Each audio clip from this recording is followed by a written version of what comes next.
Okay, so I was reading through a bunch of stuff online on founder fatigue and how I can kind of translate it to my niche was online business owners and decision burnout and stuff like that. And it's funny because most of it was framed like it's a mindset thing, but a lot of the time is not the mindset. Like I like to think of things as if you shape your body and your health into an absolute weapon, and you put yourself under stressful situations or you put your body under a certain amount of stress and you also optimize your biology as in like your blood, what you're eating, your gut health and things like that, you will be able to take and handle more things and your brain will feel naturally fine with handling high stakes things.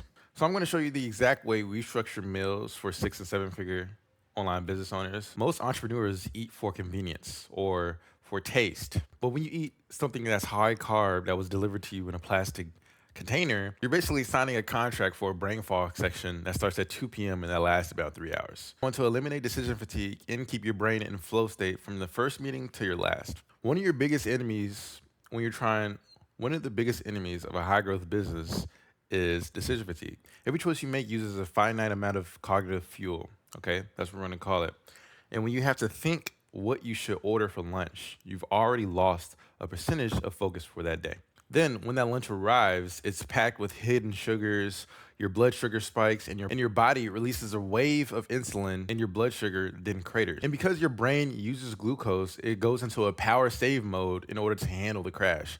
This is why you feel the need to take a nap around 3 p.m. And I used to be the same way back when I was younger. I used to always be tired by, the afternoon or like 3 to 4 p.m. usually when school lets out or something like that. And that is the main reason why what they gave us at lunch literally is built to keep us down. But anyway, that's not the point. I want you to you didn't run out of hustle, right? Because I know that's a lot of you guys' thing is, you know, hustle hard, work hard all day, which you're supposed to do, especially when you're trying to grow a business. But I want to make it clear that you didn't run out of hustle. You just gave your brain a biological reason to shut down. So what exactly should be on your plate? We do everything based off cognitive fueling. We categorize everything into two buckets: fuel and inhibitors. Okay, so the fuel is the elite proteins like wild caught salmon, grass fed beef, pasture raised eggs. These are loaded with omega 3s and choline. These aren't just for muscle, they literally build your brain's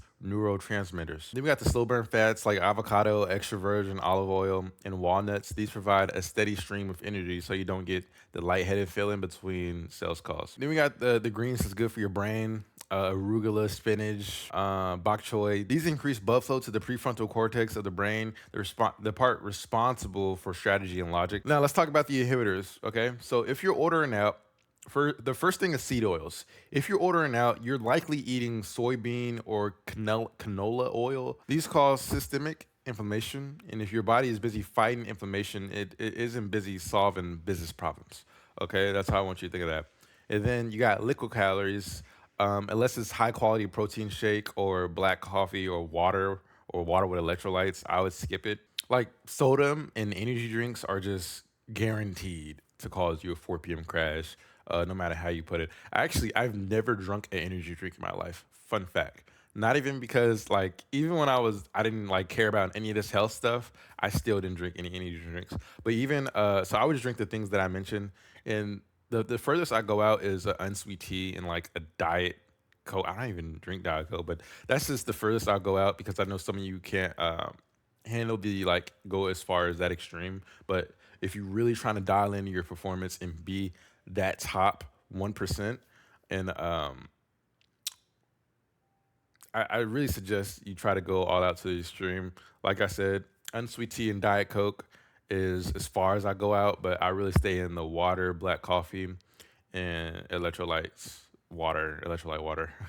Mainly because I'm trying to be my first case study, and if I do everything I do down to a T for like 6 to 8 months, I can see some notable change, and I can be able to share it with you guys as well. Anyway, let's move on. I digress. Another thing, pasta and white bread at lunch is another way to kill your productivity as fast as possible, period. So stay away from that as well. All right.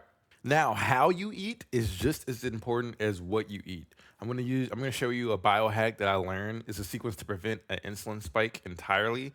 So even if you're eating a healthy meal, if you eat it in the wrong order, you'll still crash. Okay, so here's the sequence you need to keep in your mind. Okay, so fiber first. Okay, so eat your greens or salad first. This creates a mesh in your stomach that slows down the sugar absorption. Okay, then eat your fats and proteins second.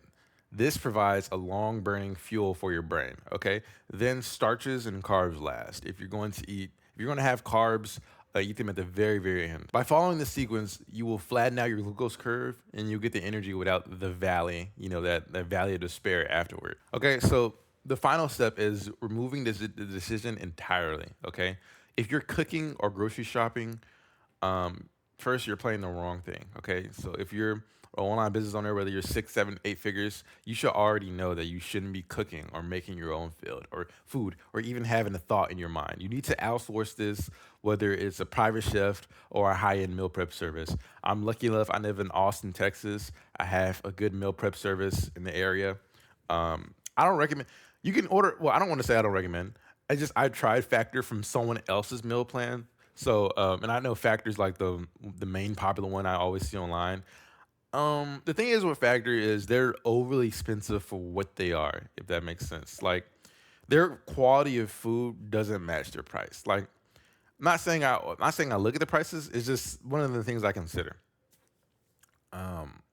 Like in my like a Factor is like $12 to $15 per meal, and at my local meal shop, it's $7 per meal, and they make far better meals than Factor. It's like Factor either over seasoned, under seasoning, or just bland. And one of my main goals is just to build a lot of weight and a lot of protein. And yeah, I would just the whole point of this is I prefer local better, but find whatever you can. And you gotta think about it. If you're a seven-figure online business, your time is worth. If you're trying to get to seven figures, or if you already at second figures going for your eight, your time is worth $1,000 plus an hour. Spending time over a stove is a bad investment. Even if you like it, honestly, like get over it. Cook at nighttime or something. But you need to outsource this. That's the goal. Okay. So I recommend a 2x2 template. Pick two lunches and two dinners from the fuel list that I mentioned earlier and automate them for the week. Save you some of that decision making power. Okay, so I know I don't. Hopefully, I didn't get too off track in this video, and hopefully, I got a good point across. You wouldn't put low grade fuel in a Ferrari, okay, and expect to win the race. So don't put low grade fuel in your body and expect to build an empire.